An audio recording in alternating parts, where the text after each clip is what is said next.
අපි අද කරන්නේ සයිඩ් රෝල්. ඩිෆෙන්ස් වල තව ස්කිල් එකක් සයිඩ් රෝල්.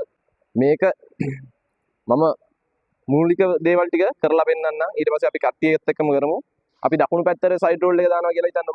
අපි ඩිෆෙන්ස් කරන ෆෝමේෂන් එකේ ඉඳලා පොසිෂන් එකේ ඉඳලා ඒ බෝලේ යන පැත්තට මේ බෝලේ ගන්නේ ඉස්සරහට එන බෝලයක්වත් ඉස්සරහින් පැත්තට එන බෝලයක්වත් නෙවෙයි. අපිට පැත්තට යන ඈතින් ඒ කියන්නේ ශරීරයට අත් දෙක දික් කරලා ගන්න බැරි බෝලයක් තමයි මේ අපි සයිඩ් රෝල් එකෙන් ගන්නෙ.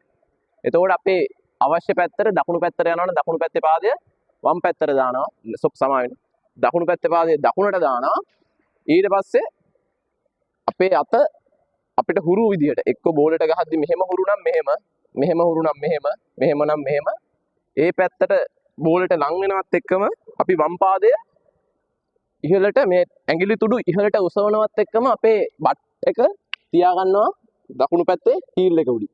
හීල් එක උඩින් තියාගෙන දනිස්ස බිම වැදෙන එක නතර කරන්න මේ තයි එකේ පැත්තයි කාප් එකේ පැත්තයි බට් එකේ පැත්තයි බට් මසල් එකේ පැත්තයි බිමට තියෙනවා.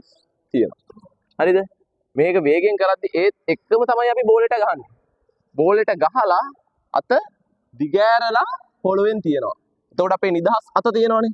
ඒ නිදහස් අත උරිස්සෙන් උඩ පැත්තට නෙමෙයි මේක දකුණු අත තියපු සරල රේඛාවක් විදිහට හිටින විදිහට පැත්තෙන් තියෙනවා. මතක තබාගත යුතු ප්‍රධානම දේ තමයි අපි දකුණු පැත්තට සයිඩ් රෝල් එක දානවා නම් අපි කැරකෙන්න ඕනේ වම් පැත්තේ උරිස්සෙන්. මේකෙදි අපි මේ වැලමිට නැමුවොත් අපිට උරිස්ස උඩින් එන්න විදිහක් නැති වෙනවා. එතකොට තමයි මේ වැලමිට ගිහිල්ලා මෙතන බෝන් එකේ වදින්න පුළුවන්. අනිත් කාරණේ අපි මේ දාන සයිඩ් රෝල් එක බැරි වෙලාවත් අපි දකුණු උරිස්සෙන් කරගුණා කියලා හිතන්නකො. දැන් අපේ කෝට් එක තියෙන්නේ මේ පැත්තේ. අපි නොදැනුවත්කම සහ වැරදි පුහුණුවින්ද දකුණු උරිස්සෙන් කරගෙනවා. එතකොට මොකද වෙන්නේ?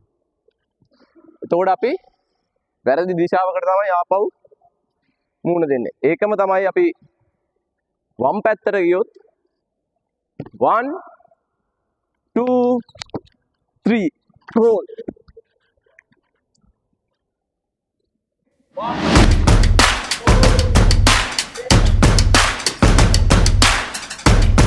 පොඩ්ඩක් අල්ල ගන්න ඕනේ.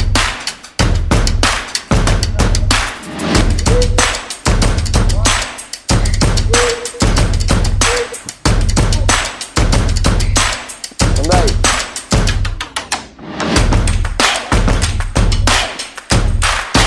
පද්දෙන් කතා කරන්න. මේක බෝල් ගන්න.